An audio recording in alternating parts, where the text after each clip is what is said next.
അതിൽ നിന്ന് പുറത്തു വന്നതേ ഞങ്ങളിപ്പോൾ പറഞ്ഞിട്ടുള്ളൂ. ഇനി വേണമെങ്കിൽ നമുക്ക് ആവശ്യാനുസരണം നൽകാം. എനിക്ക് പറയാനുള്ളത്, അനാവശ്യമായി കൂടുതൽ സമൂഹ മധ്യത്തിൽ വഷളാവാതിരിക്കലാണ് നല്ലത്.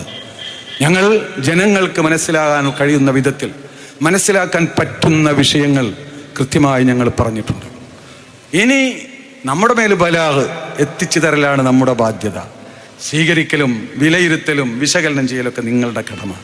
ഇതിന് എൻ്റെ അടുത്ത് വന്നിട്ട് എന്നെ പറ്റി കുറേ ബുഹ്താൻ യഫ്തരീന ഹുബൈന ഇദീഹിന്ന വർജുലിഹിന്ന എന്ന് പറഞ്ഞ പോലെ കെട്ടിയുണ്ടാക്കിയത് കൊണ്ട് ഞാനിത് നിർത്തുന്നതെന്ന് നിങ്ങളാരും വിചാരിക്കണ്ട. അത് വേറെ. ഇത് അള്ളാന്റെ റസൂലിനെ തൊട്ടുള്ള ദിഫാ ആണ്. അഹ്ലുസുന്നത്തി വൽ ജമാഅത്തിന് വേണ്ടിയുള്ള ദിഫാ ആണ്. അതിനു വേണ്ടി ഇഞ്ചിഞ്ചായി മരിക്കാനും തയ്യാറുള്ളവരാണ് ഇവിടെയുള്ള ബഹുഭൂരിപക്ഷം പണ്ഡിതന്മാരെന്ന് മനസ്സിലാക്കുന്നത് നല്ലതാണ്.